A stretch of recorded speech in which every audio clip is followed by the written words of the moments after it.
आप सभी को फन एंड रिलीजियस चैनल की तरफ से प्यार भरा नमस्कार। आइए सुनते हैं आज का प्रसंग। हाथी का शीश ही श्री गणेश को क्यों लगा? आइए कथा की शुरुआत करते हैं। गज और असुर के संयोग से एक असुर जन्मा था, गजासुर। उसका मुख गज जैसा होने के कारण उसे गजासुर कहा जाने लगा। गजासुर शिवजी का बड़ा भक्त था और शिवजी के बिना अपनी कल्पना ही नहीं करता था। उसकी भक्ति से भोले भंडारी गजासुर पर प्रसन्न हो गए और वरदान मांगने को कहा। गजासुर ने कहा, प्रभु, आपकी आराधना में कीट पक्षियों द्वारा होने वाले विघ्न से मुक्ति चाहिए, इसलिए मेरे शरीर से हमेशा तेज अग्नि निकलती रहे जिससे कोई पास न आए और मैं निर्विघ्न आपकी आराधना करता रहूं।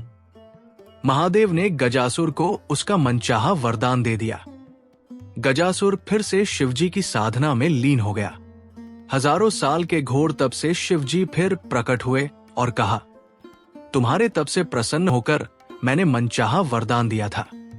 मैं फिर से प्रसन्न हूं, बोलो अब क्या मांगते हो? गजासुर कुछ इच्छा लेकर तप नहीं कर रहा था।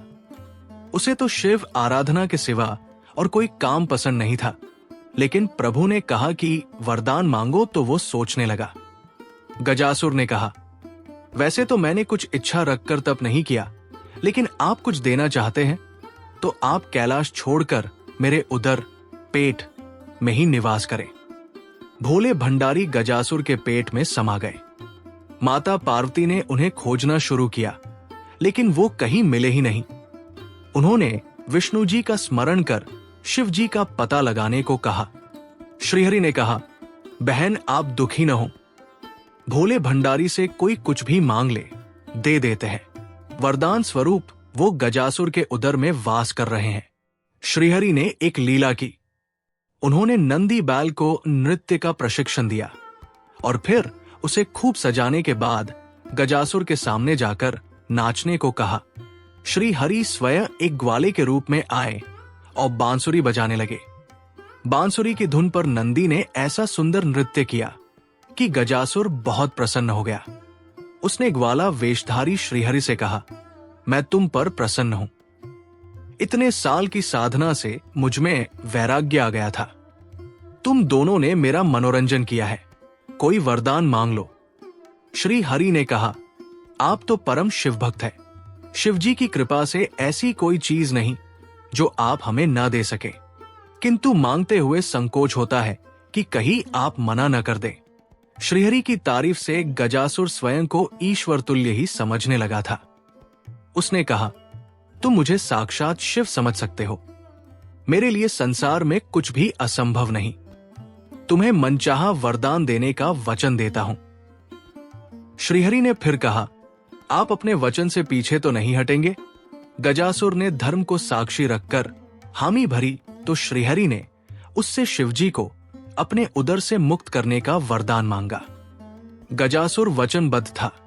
वो समझ गया कि उसके पेट में बसे शिवजी का रहस्य जानने वाला ये कोई साधारण ग्वाला नहीं है, जरूर स्वयं भगवान विष्णु आए हैं।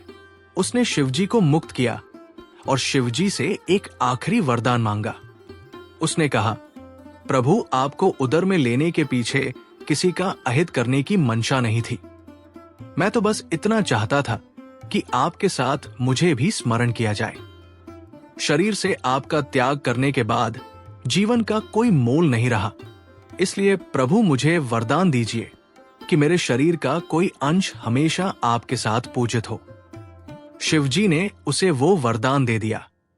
श्री हरि ने कहा, गजासुर, तुम्हारी शिव भक्ति अद्भुत है। शिव आराधना में लगे रहो।